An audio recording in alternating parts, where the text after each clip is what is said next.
Find out what's making you sick and how to heal. Anthony William is the medical medium.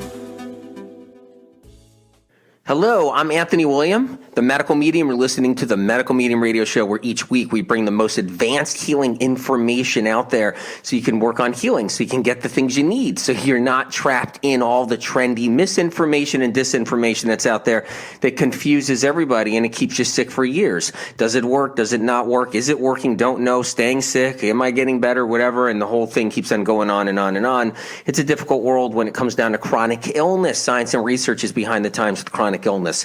It's ahead of the times with so many awesome things. It really is, including in medicine, life-saving medicine, without a doubt. We're way ahead to where we were before, but not in chronic illness. Not in chronic illness. And today's show is about sluggish liver.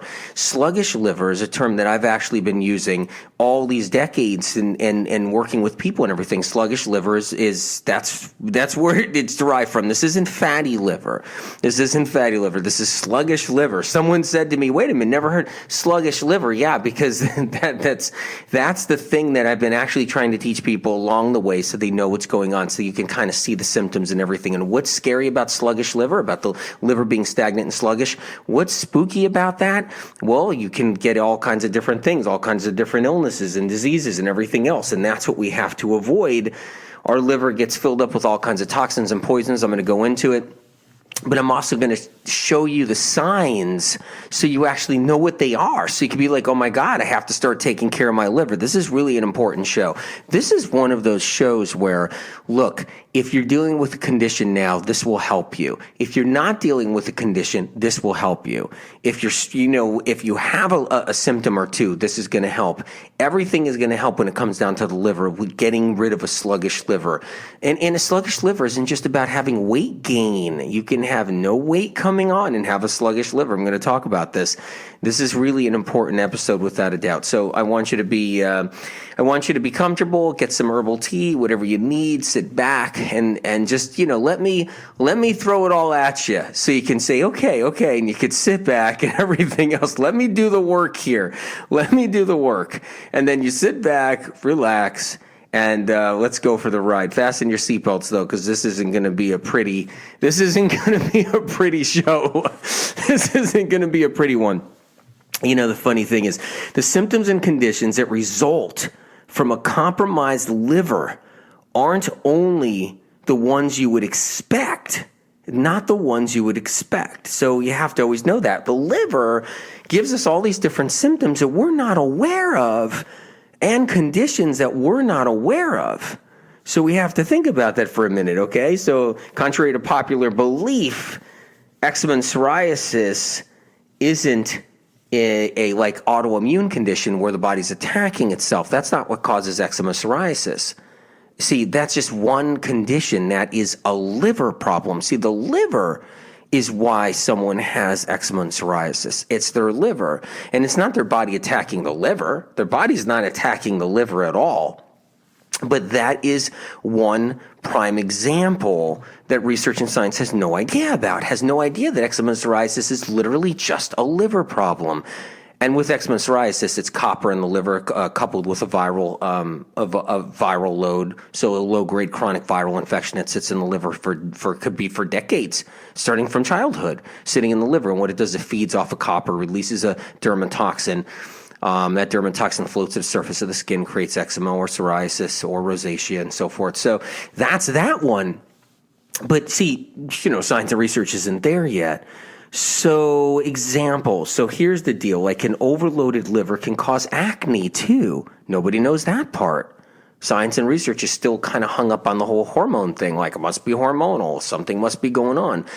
But that's not it at all. Sure, you can get acne breakouts during hormonal period times in your life, whether it's puberty or menstruation or anything like that, because the immune system drops during anything happening hormonally, including a bad experience, including high stress, where your adrenals are pumping and all those hormones are flooding through your body from your adrenal glands. You can then get acne a week later. Nobody knows. You can't connect the dots. That happens all the time. So it's all about the immune system dropping because of experiences that are hormonal that lower the immune system. Research and science doesn't know that part. So, but a sluggish liver leads to acne. So that's a whole nother thing. And this, I could go on and on and on. And I think I will. We're told it's only hormonal, like I said, for skin related, but that's not true. It's a sign that basically the liver is under some type of duress. And with acne, when the immune system lowers, strep, which sits inside the liver and sits inside the lymphatic vessels and everywhere else in the body, can kind of rise up, and strep causes causes the body to build up sebum oil, and then you got the acne and the whole bit, and then you got the cystic acne, which is strep related. That's why when doctors used antibiotics in the old days and a long time ago for the first acne cases, they were just like, whoa, it's working for a minute. Exactly. And then he created new antibiotics, and the strep gets resistant, and new antibiotics, and hey, keep people on antibiotics for years, try to keep their strep down. They don't know it's strep. They don't know what's happening. And that's why I was saying this is advanced information, so you can be like armed, so you can be protected, so you can have armor, so you can have your shield, so you can be an expert. There's nothing better than being an expert. There's nothing better than being an expert, and that's what you are when you get all this information, and that's it. You can hold that sword, hold that shield, and the whole bit. It's important to protect yourself when it comes down to health. Being an expert in health is really important. So we're talking about this mystery high blood pressure. How about that one? Okay. Mystery high blood pressure means they don't really see a big old clog somewhere. They don't see a big old clog like in the artery, like tons of plaque buildup and even people with plaque buildup and all of that, they don't have to have high blood pressure at all. And they don't see a heart problem, a direct heart problem. So they're thinking like, hey, wait, well, you got high blood pressure. It's just probably genetic, or it's just, maybe your father had it, maybe whatever. And this is what happens, or your mom had it, or whatever it is. And so they go by things like that. But unless they see a direct like clog somewhere, that some arteries are really being clogged up and the passageways are getting more narrow for blood flow, and then the blood pressure can go up because of that. But even with that, it doesn't mean blood pressure's up with a lot of people that have artery and plaque inside their inside the arteries, arterial plaque. So what happens is that it's the liver that has everything to do with high blood pressure. Sluggish, stagnant liver. Mystery heart palpitations, once again, sluggish, stagnant liver. But in that case, it has a lot to do with something viral inside the liver, creating a jelly-like substance. That's the Epstein-Barr virus. That jelly-like substance gets sucked out of the liver, pushed up the highway, right up to the heart, collects in the valves, creates heart palpitations, arrhythmias, ectopic heartbeat, and so forth. So science and research doesn't know any of that either. And at all, including the high blood pressure thing I just said. Medical communities are unaware of any of this. So you're getting really advanced information out of Liver Rescue right here. If you don't have a copy of Liver Rescue, you should get a copy of Liver Rescue. If you can't afford a copy, go to the library. I say it all the time. I know I sound like a broken record, but that's how bad I want you to have the book. I want you to be able to help yourself. So we have and a book. If you don't have, I don't know what it is, if you can get it, I don't know, $15, $20, but if you can get a book if you can, whatever you can do, or at the library. So the heart palpitations, diabetes, type 2 diabetes. See, what happens is science and research thinks type 2 diabetes has everything to do with nothing but sugar consumption and insulin resistance from sugar consumption. They're thinking, pancreas gets weak, your A1C goes up, got type 2 diabetes. Everything's wrong again. Wrong. What happens is it has everything to do with the liver. You change your diet, the liver gets better. Okay, you start eating better, the liver starts getting better, your numbers go down. That's how it works. If you keep on eating all this bad food that's filled with fat and sugar combined, the liver gets burdened, it gets sluggish. Type 2 diabetes is sluggish liver.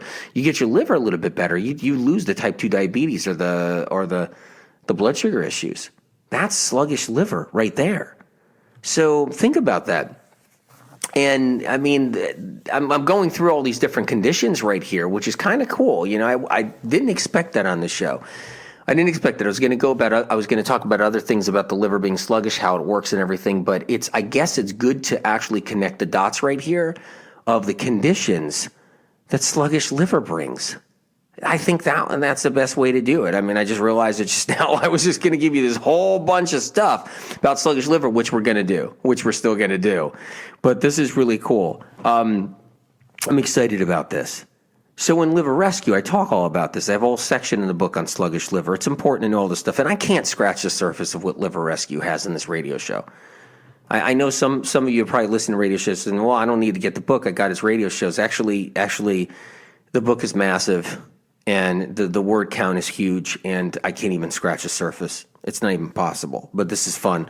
So we got the type 2 diabetes. So what happens with diabetes is, and I'll give you the quick rendition of it because we'll probably do another diabetes show down the road.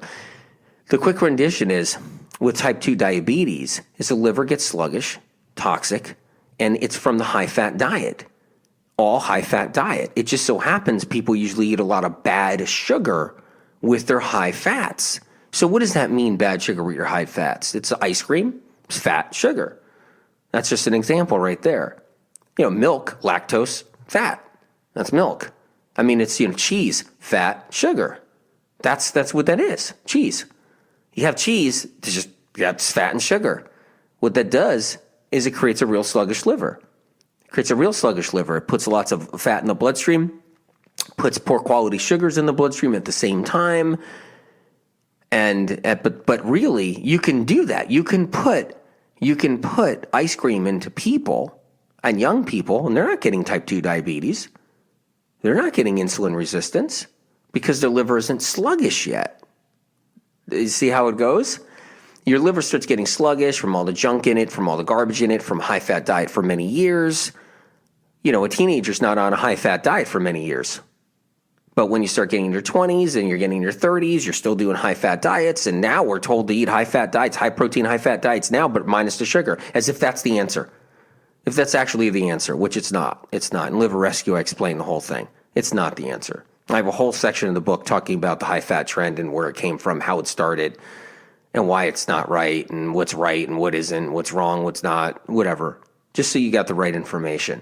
Just so you don't waste time. I mean, I don't know. Life is precious, and when I think about it, how precious life is, and every day is precious. Every hour is precious. I mean, come on, face it. I mean, right? And when I think about wasting time on information that isn't correct or doesn't get you anywhere, or you think it is, but in the end it tricks you and it's like falls through your hand like sand, and then it doesn't get you anywhere down the road. It's really disappointing because how much time was invested, how much money is invested, whatever it is, it's really sad. And life here on earth is precious. We need every minute we can get. So getting the real information is the key. And the one thing you'll get if you're brand new to the show is like, is he selling something? No, I'm not selling anything. Is he selling something? What's he selling? Is he selling a $5,000 cleanse? What's he doing? What's his gig? Is he selling zillions of supplements? No, I'm not selling anything. I'm not selling anything. When I'm saying the information's correct and it's right information for you and everything else, what you'll find, there's no marketing, MLM marketing, or you can buy into a cleanse or whatever it is and get, I'm sure, whatever it is, whatever that people are doing out there now, it's crazy. It's like infomercials on every podcast. I almost can't even stand it. So when you're getting the right information, it's key. It can protect you from diabetes. It can protect you from eczema and psoriasis. It can protect you from high blood pressure. But more than that, protect you from acne, protect you more than that. It doesn't waste your time. It doesn't waste your time.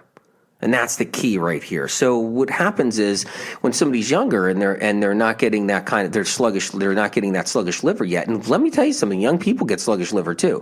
And they're not getting that sluggish. So many are younger, they're not getting the sluggish liver quite yet. What happens right there is they're not going to show signs of A1C rising. They're not going to show signs of diabetes 2. They're not going to show signs of any of that. You might see some hypoglycemia. I've seen a lot of teenagers with hypoglycemia, without a doubt. Without a doubt. Not hyper so much, but always hypo. So that's a sluggish liver starting right there all on its own.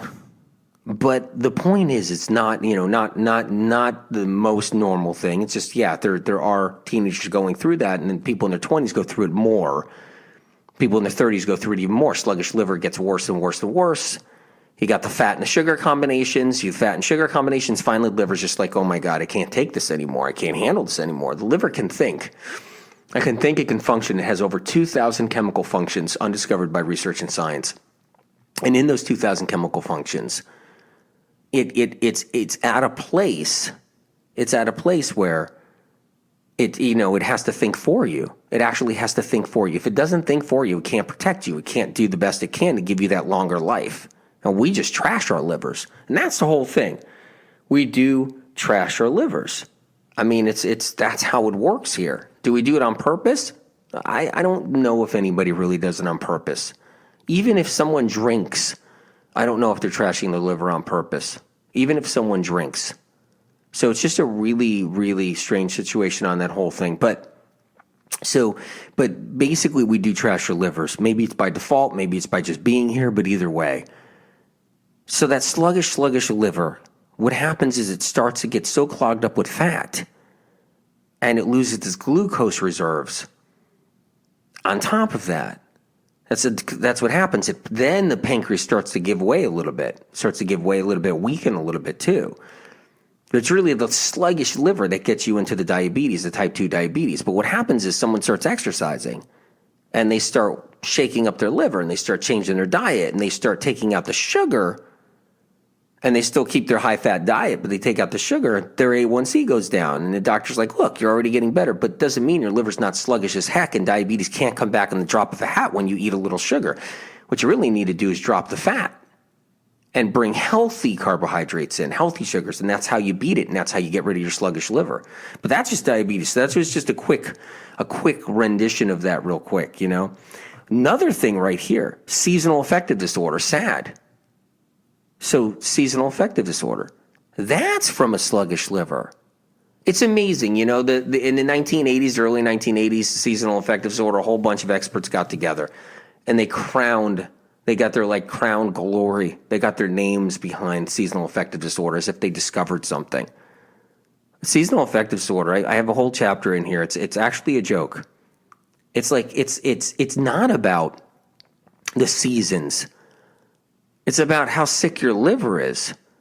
And yeah, for a lot of people, and in the summertime, their liver does a little better. You know why? They're walking a little bit more. They're eating a little bit better. Maybe they ate a couple of pieces of fresh fruit. Maybe they had some berries.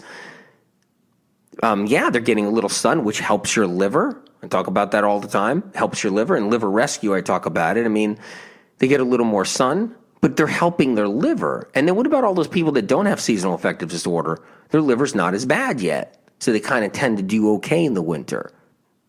But everybody in the winter months, doesn't do that great unless they're, exercising and they're in the gyms and everything else and they're taking care of the liver a little bit and they're eating still a little bit better. And then they can but seasonal affective disorder, it was a big discovery.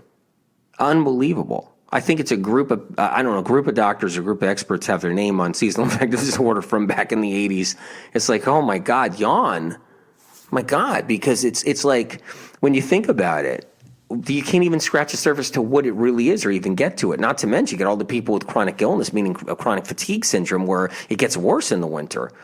Or it even gets worse in the summer because their nerves are inflamed. And that's the whole thing. Seasonal affective disorder went to summertime because it was getting so kind of shady, where it wasn't the winter. There's all these people, they're exhibiting symptoms, and it's summertime too, and they're exhibiting symptoms in the spring and exhibiting symptoms in the fall. It was ridiculous what was happening because people have viruses in their liver. They got chronic illness. They got Epstein-Barr inside their liver. They got chronic fatigue syndrome on and off. They got all kinds of different things going on. And it all reflects on, how their nerves feel. And if they can't handle the heat, they swell up with the humidity. And in the wintertime, they hurt and they're sore and they're achy. And is it SAD? No, it's so many other things. And that's the joke about seasonal affective disorder. But if you take seasonal affective disorder, serious for what it, for the name or whatever it is, and you look at it, it's a liver problem. And it's all these other problems with the liver. It's all these other problems with the liver. So it can set you up. Dark circles under the eyes. That's a sluggish liver because the blood's getting filled with so many toxins. So the blood's getting filled with so many toxins. Unless you haven't slept, unless you don't sleep, I'll get a few dark circles under my, I'll get a few days of it without a doubt because I'm working on the books And I don't want to stop. Sometimes you get on a roll and you just don't want to stop, and Spirit's giving you the information. You don't want to stop. You just don't want to say, oh no, I can't do this right now.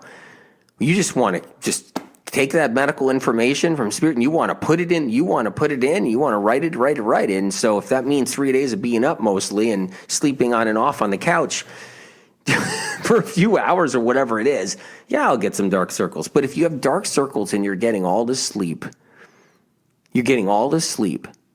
I mean, you're getting 8 hours a night, 7 hours a night, whatever, 6 hours a night, and you're getting your sleep, you got some dark circles, that's the sluggish liver. And those are toxins in the blood toxins floating around. Those blood toxins are floating around, and they surface to this thin skin. Under your eyes, you got your thinnest skin. That's your thinnest skin under your eyes. I mean, under your armpits and under your eyes, it's your thinnest skin, especially under the eyes. And so you'll see, you see the dark circles because that's actually blood. That's toxic blood. That means you got a sluggish liver. So that's how it works, all these things. And there's just, something, chronic dehydration. Chronic dehydration, that's sluggish liver too. People don't know they're chronically dehydrated. They have no idea. Walking around chronically dehydrated, it's unbelievable. I just grabbed some water just now when I was seeing that and saying that. I just grabbed some water. So I'm going to sip a little bit. So, yeah, it's good water. Very good. So, chronic dehydration is something that people walk around with all the time and don't even know it. But the problem is with that is then the liver just gets sluggish and stagnant and can't flush out the poison on a daily basis. It can't do its job. You're not drinking enough fluids. You're not getting your lemon water. You're not getting your celery juice every single day.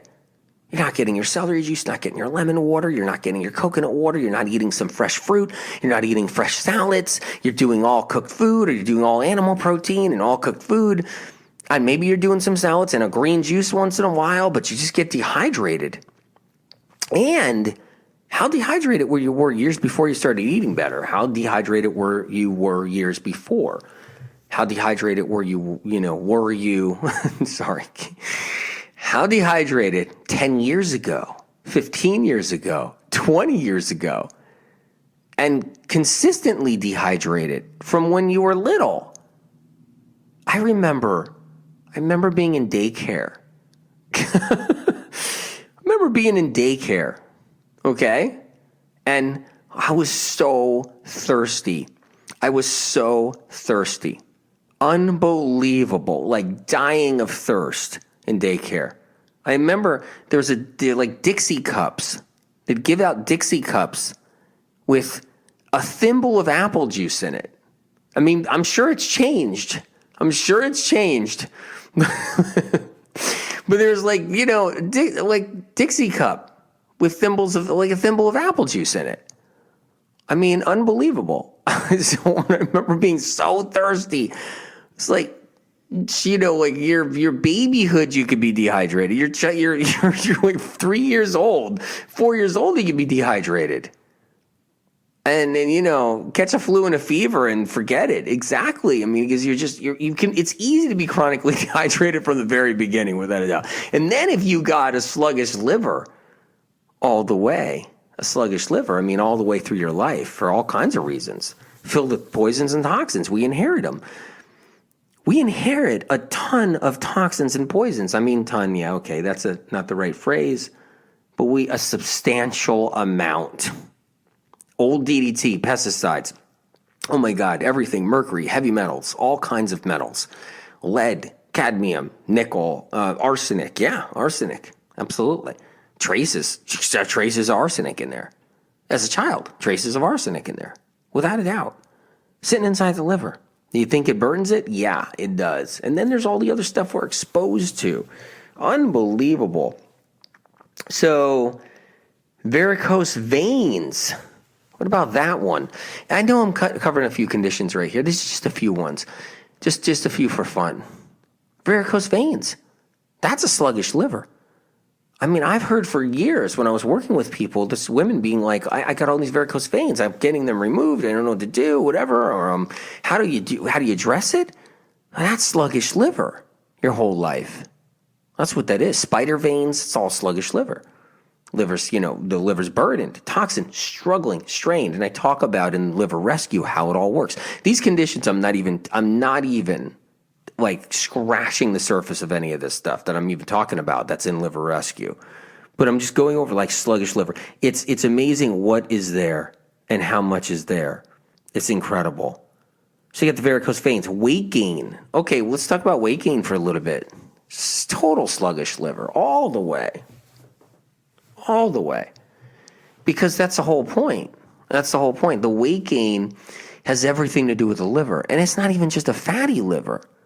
Sluggish liver will lead to a fatty liver. Sluggish liver is kind of like, a little bit before fatty liver. Then the fat comes on to the liver, comes on to the liver.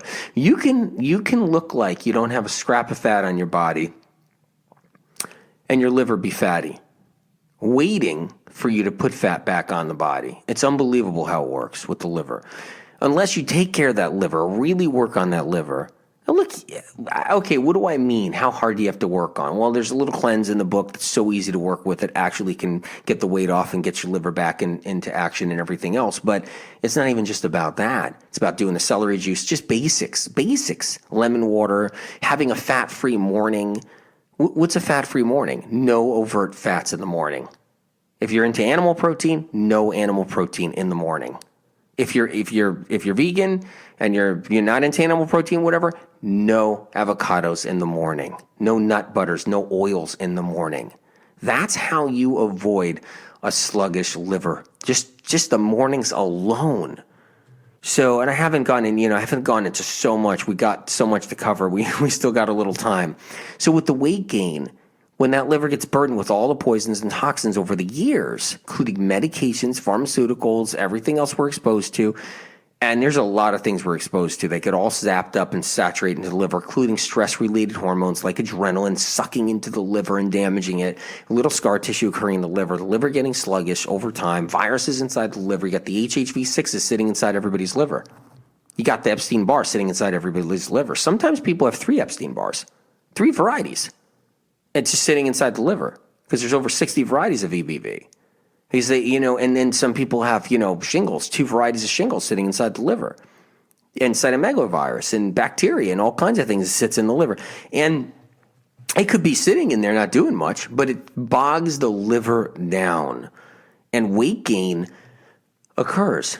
Get the hot flashes, you get the weight gain, you get the heart palpitations, you could get everything. It could all come. Bloating can come. So it's just, sluggish liver can lead to anything. And what happens when the liver gets sluggish? We'll talk about that a little bit longer before I go into more symptoms and conditions. When the liver gets sluggish, bile reserves break down. They break down. Bile production weakens. So bile production weakens.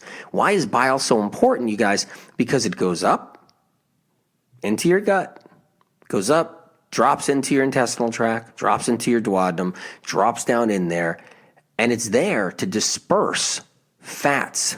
So it's there to disperse fats. And if it doesn't disperse fats, and we keep on bombarding ourselves with these high-fat diets, including the healthy ones right now, all that bile's got to be produced, wearing down the liver. Let's wear out the liver. Let's wear it down. So it's got to produce all its bile reserves and wear it down and break it down. No one even talks about this stuff. They don't even know. Not even the experts out there, the so-called experts. I talk to some of those experts out there, also writing books or whatever in health and everything, and it's almost like I can't talk to them because they think you're talking Chinese when you talk about, because they've never heard this information before. They don't understand it. They don't know that sluggish liver means bile reserves break down, then fats can't disperse from the high-fat, healthy diet, and then the fats have to go somewhere, and you know where it goes? It goes on the lining of your intestinal tract, grows rancid, and feeds bacteria, and they look at you. They don't know. They don't understand. It's crazy. They'll just say, it's good to get rid of sugar and carbohydrates, and healthy fats are good for you, and they're good for your brain. That's where it stops. It's actually unbelievable. And then they say, and stay away from grains. You got to stay away from grains. This is where it stops. And I'm like, oh my God, am I talking to, who am I talking to? And they're just like, well, you need your protein, and you got to get rid of your carbohydrates, and you got to get rid of your grains. Okay. You got to get rid of your gluten. You got to worry about your lectins. Oh, okay, sure. And you got to get rid of this. And then, and this way, you don't get the insulin resistance. You get rid of your sugars out of your diet. Got to exercise. It's almost like, oh my God, I just got stupider. It's unbelievable to me, really. And, and so the bottom line is, what happens is if your bile breaks down because of the high-fat diet you've been on for so many years, meaning the poor fats you've been eating and then the good fats, whatever, all the same to the liver eventually in the end. You got to just lower them. You can have fats. And I'm not saying some fats aren't good for you. That's not it. But the liver, it gets so beaten down, so burdened down, so then the bile can't actually break down any fats anymore. What this happens is with your sluggish liver, it also causes your stomach to lose its hydrochloric acid. So that breaks down. So you can't break down your proteins good anymore. And then you get gut rot. And then you get diagnosed with SIBO, with streptococcus, that doctors don't even know either.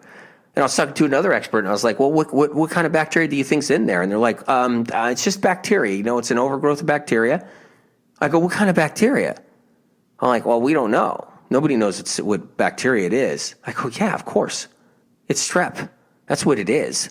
People are loaded with it from their mouth down to their butt. And they're loaded with it. It's in their throat, deep in their tonsils, just sitting there. It's coming out in acne everywhere. Yeah, it's just chronic illness is not advanced in all. I mean, even if you talk to these the best functional people right now, they kind of don't know. Instead, they'll go into biome and biofilm, and they'll go into that kind of thing. They'll go into Lyme, and it's but clueless though, even about Lyme, and it's hard. So, and I'm saying this only because if you want to be an expert, you got to have the information. You gotta. I mean, I teach a lot of doctors too, and I give them the information. A lot of them are open to it, and they're like, oh my God, thank God for telling me this, and my patients are getting better. And I go through that all the time. But it's amazing with some of the trendy guys and gals, some of the trendy ones, where they're just like, they don't even know. Just get rid of your gluten, your lectins, and make sure you stay away from all fruit. The very thing that actually keeps you alive the longest in this world. The very thing that gives you 10, 15, 20 more years in your life is fruit. The antioxidants, the minerals, the trace minerals and the antioxidants, the very thing that stops you from dying. An antioxidant comes from fruit. It doesn't come from a whole lot of else. Even vegetables don't have a lot of antioxidants. It comes from fruit, comes from berries. But not just berries, it comes from everything, papaya, mango, and everything else. And you know what those antioxidants do? Stop sluggish liver. You know what else those antioxidants do? Stop you from dying. It's called oxidizing. We oxidize. That's how we die. That's how we die on the planet. We oxidize. And when we get disease, we oxidize faster and faster. So you talk to these trendy guys, and they'll just be like, I'm not talking about a lot of the brilliant guys. There's a lot of brilliant doctors and practitioners out there, and functional doctors too. I mean, there's a lot of brilliant ones out there. And they're working on some amazing stuff. I mean, you won't believe it. And I have some good conversations with them. It's unbelievable. And they take my information and they apply it in their practice. And they're like, then they contact me and saying, oh my God, this is really helping out my practice. And it's putting it together with what I do and blah, blah, blah. And it's great. But you talk to these other trendy guys, and it's like, they're just like, no, you got to keep the fats going. You've got to do the keto thing. You got to just, you got to avoid this, avoid fruit. You got to avoid all the fruit you can. Fruit's bad for you. It's bad for the liver. Oh my God, dear Lord. I'm going to tell you now that that's what it's like out there. That's exactly what it's like out there. I am not exaggerating here, and I'm not just saying this. The whole bit. So when it comes down to weight gain, you got the sluggish liver, the bile reserves break down. So then your fats that are in your gut, they're going in there. That's why the weight is coming on so fast for so many people. The bile can't break it down, disperse it into the bloodstream. And even if it does break it down, disperse it into the bloodstream, you still got all this fat in the bloodstream causing problems and going back up into the liver again. So that's a whole nother problem. But that's why you got to lower the fats in the diet for the sluggish liver. But weight gain has a lot to do with that. Sure, people lose weight when they go off of all sugar. They go on a radical change of their diet. Their body goes into shock. They start exercising an hour a day. and they start losing weight. They're just eating, some protein, and which is fat, some protein and fat, and some vegetables. And they've changed everything. They stopped eating the pizza. Their body goes into shock. But their liver still stays sluggish. They still have a high-fat diet, and they're still prone to heart attacks all the time. I've seen people in the best shape with sluggish livers get heart attacks. Just heart attacks. I see it. It's so unbelievable out there. 39 years old, heart attacks. 38 years old, 42, 44, whatever. Even exercising, taking care of themselves. I'm not talking about people that aren't taking care of themselves at all. Because what it is you got this liver completely stagnant and sluggish. No one's doing anything about the liver. They're still on a diet that's not helping the liver. It's hurting the liver. They've gotten weight off. They've shifted things. They're exercising, but it's not enough. We have to do more. We have to do more. If anybody thinks they're just, protected, no, you'll have to do things for yourself. And liver rescue, that's what I talk about here. So with the weight gain, all that fat gets rancid, sits on the linings. It's built up on the linings of the intestinal tract, the walls everywhere. It gets rancid, starts getting hard. It gets in the bloodstream too much. It gets in the liver, starts getting hard. It gets in the liver, sits there, gets stagnant, sluggish. The liver gets like that. Hydrochloric acid starts to break down in the stomach because the liver's breaking down. The liver's weakening, so HCl has to overproduce until it burns out. So your gastric acid burns out. You start bloating. You get weight gain and you're bloating. The whole thing can go wrong. And this is I'm just scratching a touch of this. we're going to do a whole show on all this stuff. Chemical sensitivities. That's one right there. That's a sluggish liver. A liver filled with a lot of poisons and toxins, and the body reacting as these toxins are actually leaving the liver. Not only that, they're in the liver, stored, and then it can't store anymore. So then the chemicals, anything you're exposed to, you name it, sits around in your system longer and longer and longer, and it can't even be vacuumed up into the liver. Once again, that's a real stagnant, sluggish liver. And I've seen people with a lot of weight on them with chemical sensitivities, a lot of weight on them with the worst chemical sensitivities, just really sluggish, lymphatic system, the liver sluggish, a lot of weight on them, the whole bit. And I've seen people skinny as rails, so skinny, with chemical sensitivities, and you still can have a dysfunctional, fatty, sluggish liver. And that's how it works too. You can have both things with different people easily with different people and for different reasons. But that's how it works. And then I've seen people that are really skinny, but then they gain all the weight later. So they have chemical sensitivity, really skinny, and they gain all this weight later after their adrenals start to really burn out. But the adrenaline is actually keeping their weight off. I've seen people go 10, 15 years really thin, not eating good, not eating great, really thin, no carbohydrates, the healthy carbohydrates, all on fat and protein, thin in a bad way, meaning like where everybody's worried.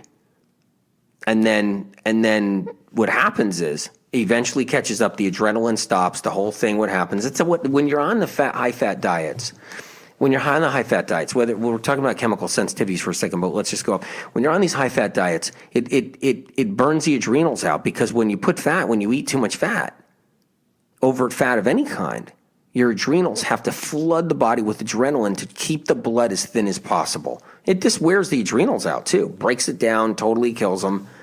That's another example. And I was explaining that to one guy, and I was like, look, I said, you have to understand, the more fat you're putting in every day, the more your adrenals have to keep on flooding, and you'll get a little high off of it, but your adrenals are just going to be going and going and going. How long can that last before all this weight comes back on?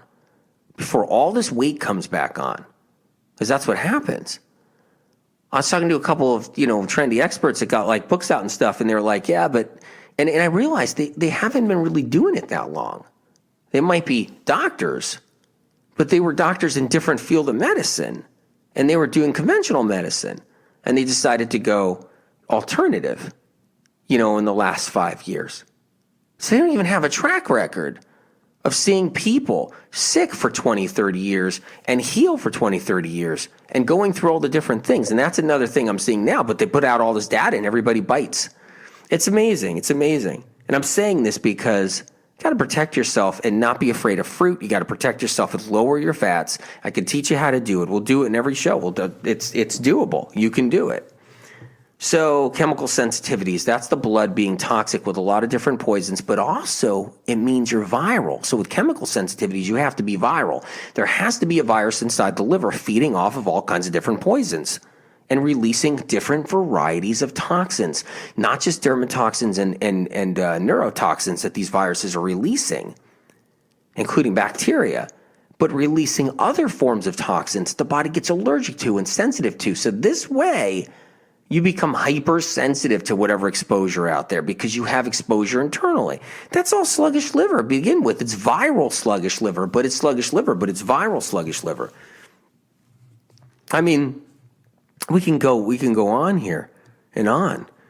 Bloating, low hydrochloric acid because of a sluggish liver, low gastric acid because of a sluggish liver, low bile reserves. I just talked about that. That's bloating. That means the liver got sluggish a long time ago, and you can do something about it. We can fix all this. We can fix all of this. So, if anybody's just, cluing onto the show or just got onto the show, I'm talking about liver rescue. I'm talking about rescuing our liver. Sluggish liver is what I'm talking about. It's very important. Constipation. Once again, sluggish liver filled with bacteria, though. Constipation has a lot to do with bacteria, sometimes viruses inside the liver. A lot of toxins and poisons is another thing.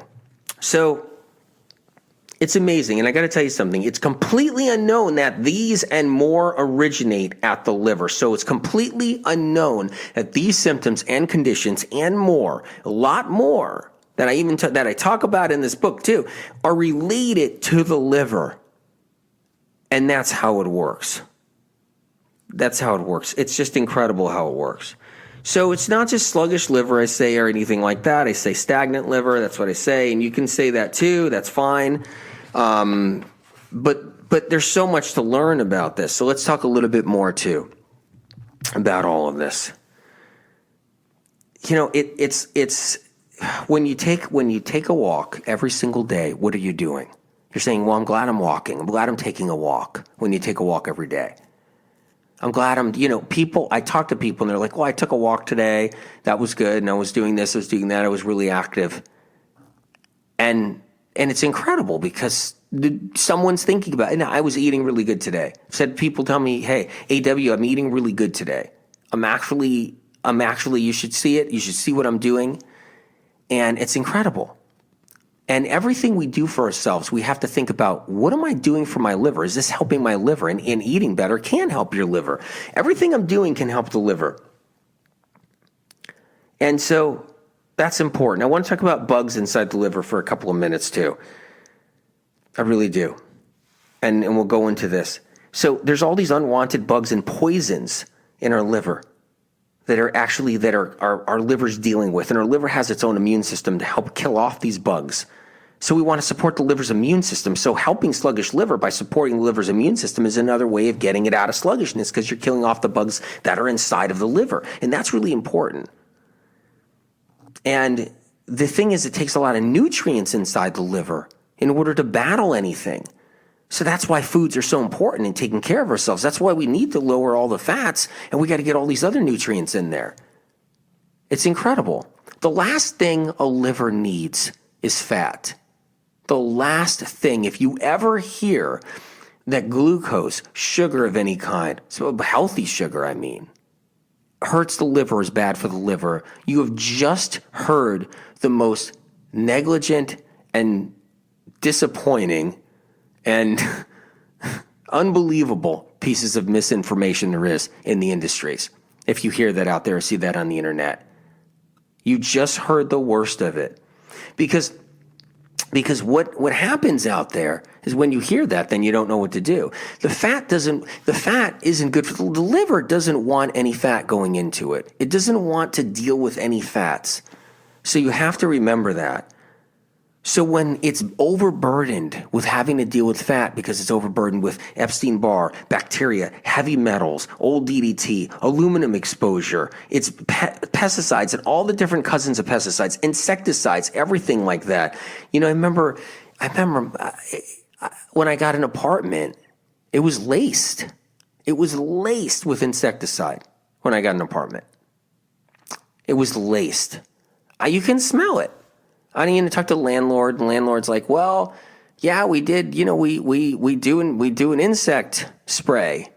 They come in here and they got the little, they get the little machine and they're just got a little backpack and they're just spraying every corner of every wall and, they're spraying for this and spraying for that. And it's unbelievable. Where did all that go when I was standing there inhaling all that or living in it? Where did it all go? Went inside the liver.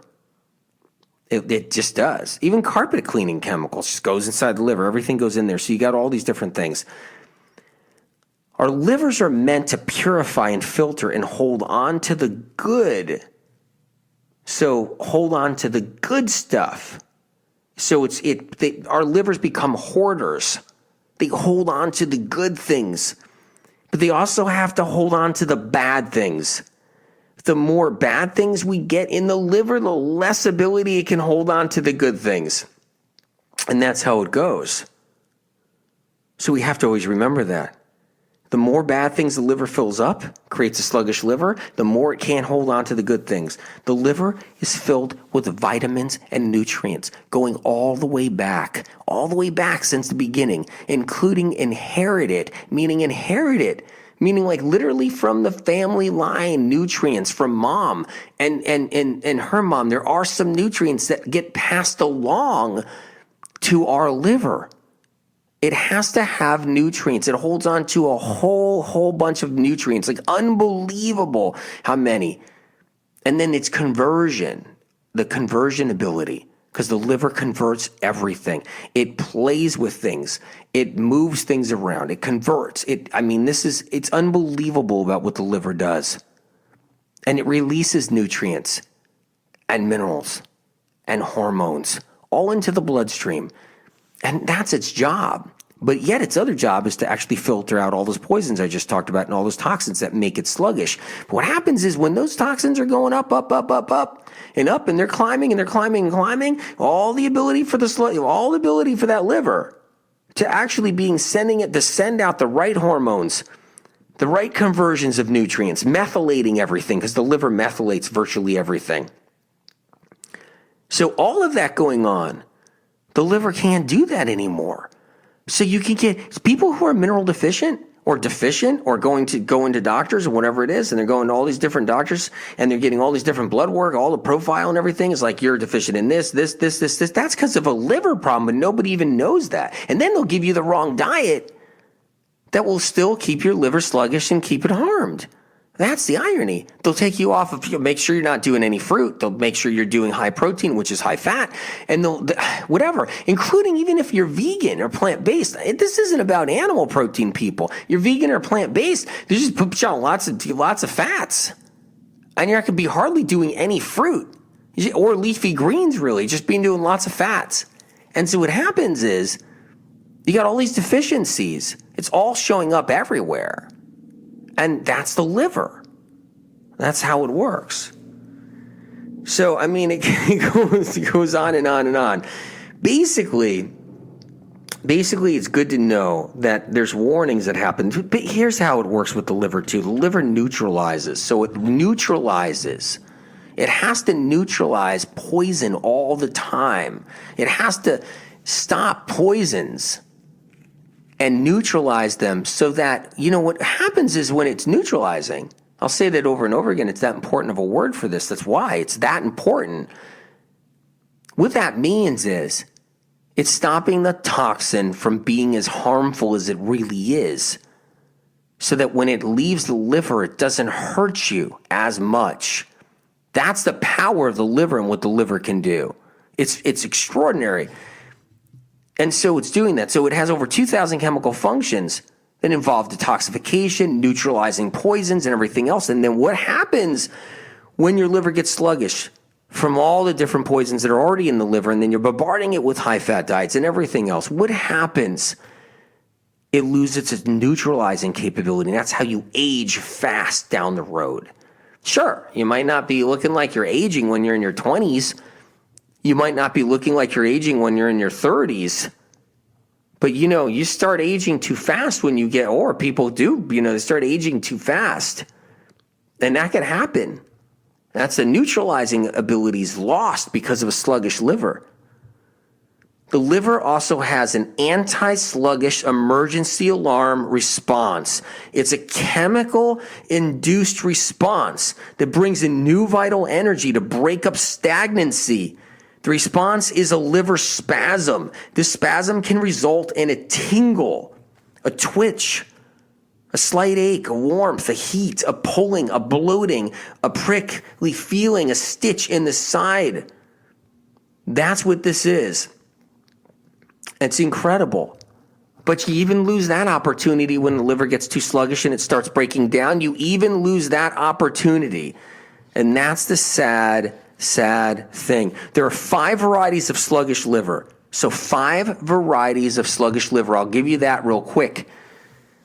There's the middle of the liver. That's one variety of sluggish liver. So the middle of the liver can get sluggish.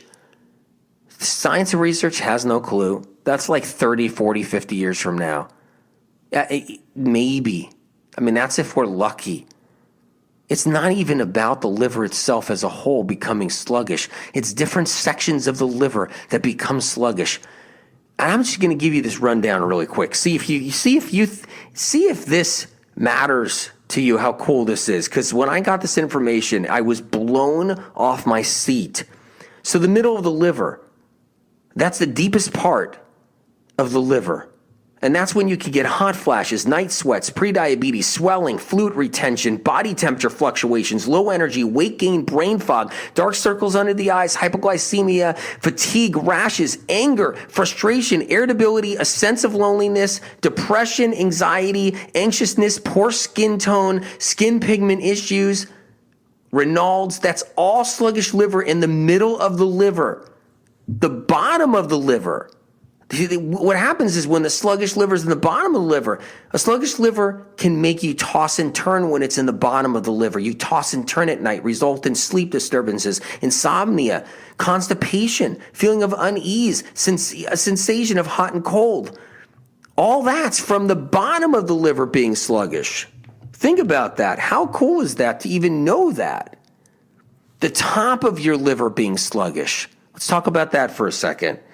That's acid reflux. That's bloating, gastritis, pressure in the abdomen. I'm just giving you a little bit of this that's in Liver Rescue about sluggish liver. The left side of the liver, when you're sluggish on the left side of the liver, okay? That's when you have feelings of weakness in the left leg or arm, nausea, anxiousness, lack of hunger, insatiable hunger. This is information you can use, and I haven't even touched upon it, that you can use to learn about your sluggish liver and learn how to heal it or learn how to move forward. There's so many symptoms. I'm just scratching the surface of some of these symptoms of what sluggish liver is about if it's in the middle, the top, the bottom, the left side, so forth. And there's 5 varieties of sluggish liver. Someone can walk around with 2 of them. Somebody walk around with 3 varieties of sluggish liver, meaning 3 areas because it's of the liver being sluggish. Some people are just walking around with 1, and it hasn't started yet. It's just starting a little bit.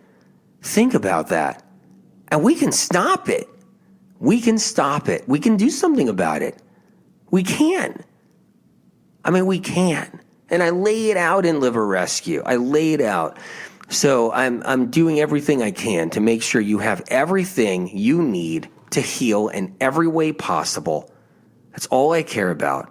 That's all I care about. Are you healing? Are you getting better?